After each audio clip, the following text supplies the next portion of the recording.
Top stories today, the growing threat from North Korea. Sources telling Fox News the Pentagon is ramping up security and resuming the implementation of its missile defense shield. This after North Korea warned of a preemptive nuclear strike against the United States. General Jack Keane is a retired four-star general and former vice chief of staff of the Army. Are we safe, General? Well, there's certainly a growing threat from North Korea. We know they have nuclear weapons. They're trying to miniaturize them so they can affix them to a missile. And they've developed missile technology, which they just tested back in December, that is attempting to reach the west coast of the United States, obviously to include Alaska and Hawaii. That's where they're heading. We have to take that threat seriously. So these interceptors that we understand are going back into place, or they're being placed in Alaska and California. How good are they? Well, our missile defense technology is the best in the world.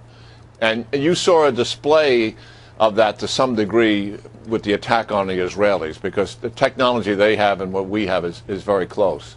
So we do have the capacity to knock those missiles down, to be sure, and certainly thickening that defense land-based. But we're also thickening the maritime and sea-based defense as well. We've heard so many threats over the years from North Korea, General Keane. Why do you think this time is different, or is it even different? Well, it is different in terms of the evolving nature of the threat, as we just discussed. They're increasing their capacity and capabilities.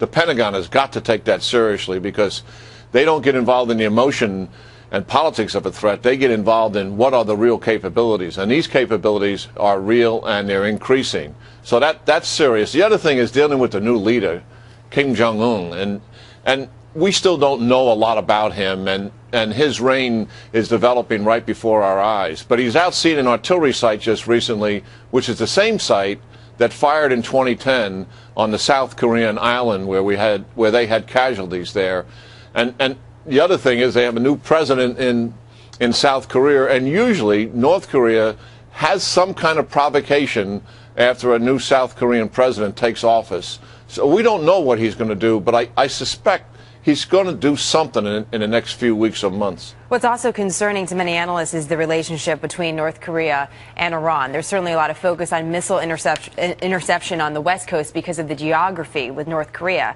But what about our East Coast? What about their relationship with Iran? Should we be looking elsewhere besides just Alaska and California to beef up our defenses?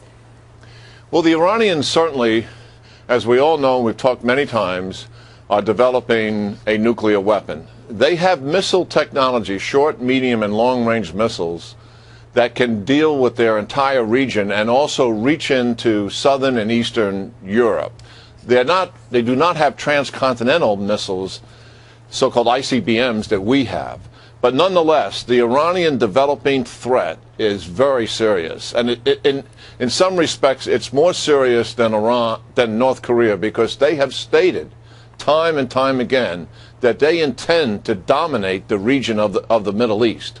And certainly this weapons technology is part of that geopolitical effort. A lot of these efforts are defensive efforts, right? These missile interception, this is about, a missile coming in and being able to knock it out of the sky. Do you think for either situation, North Korea or Iran, instead of being reactive, we become more aggressive militarily to put a stop to their threats?